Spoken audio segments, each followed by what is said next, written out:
My name is Matt and I'm 15. If I get 9 hours of sleep, 8 hours of sleep even, which is much better than normal, I feel pretty good throughout the rest of the day. But that is in contrast with the normal nights where I get 6 hours of sleep maybe, or even less. It's healthy and normal for a teenager to go to bed at 11 or 12. There seems to be an inherent biological factor in the teenage years that tends to move the body sleep rhythm a little later. So what this means is there's a natural tendency to go to bed a little bit later and get up a little bit later. We have youngsters, in order to make the school bus, they have to be up at 5:30. If they were to get even 9 hours of sleep, they'd have to be in bed at 8:30. It's totally impossible. So there's no way, absolutely no way on that kind of schedule that an adolescent can approach the amount of sleep they need. It affects pretty much everyone, and it makes kids think that they can't do things like go into honors classes or play sports because they don't have the time, because they have to get up so early. I've had kids fall into a deep, deep sleep, the real deep breathing, snoring type of sleep, where it takes some effort to wake them up. So I know that this isn't a student being disrespectful to the teacher. This is a student in desperate need of sleep. Because I'm a student representative to the school committee, I thought that it's time that I should speak out for the student body.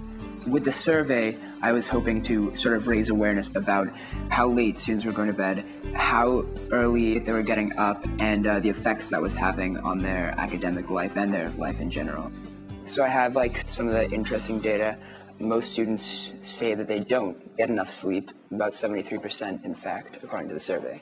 The overall average bedtime is 11, and the preferred bedtime is 10:30, so there's not really much difference there. However, the preferred wake time would be 8:28, which would be sufficient to get the amount of sleep that adolescents need, which is 9.25 about. And there's a massive difference between that and the actual wake time, which is about 6 on average. So that means that there's a 2-hour difference between how students want to wake up and how they're actually waking up, which is something definitely worth looking at. They are struggling out of bed if they can get out of bed at all. It's very difficult to sit in a chair, pay attention, focus, think, and process, and then convert that to memory. So they are going to suffer. And then you don't feel good. You just don't feel good in mood. There's an increased risk of obesity, possibly risk-taking activity, certainly self-medication. So the use of caffeine in school systems is rampant, usually in the form of various beverages, but that's all they're doing is trying to keep themselves awake and functioning. So what you're proposing is that if we move the start time later, that they're responsible enough to continue the pattern of going to bed at their usual time, but now we'll be giving them extra time in the morning to get those needed and necessary hours of sleep.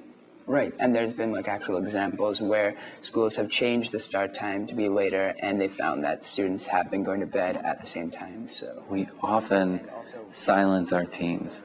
We write everything off as teen angst or teen complaining. And I think as adults, it's our responsibility to filter out what's the typical griping and what has some legitimacy to it. And I think this issue definitely has legitimacy to it. So after you get the schedule put together, why don't you come and see me, and I'll arrange a meeting with the housemasters and the administrative team so that you can share this research and share your proposal with them, and we'll get some feedback from them. Okay? Okay, sounds very good. Thank you very much for your time. Thanks for doing this work. Thank you.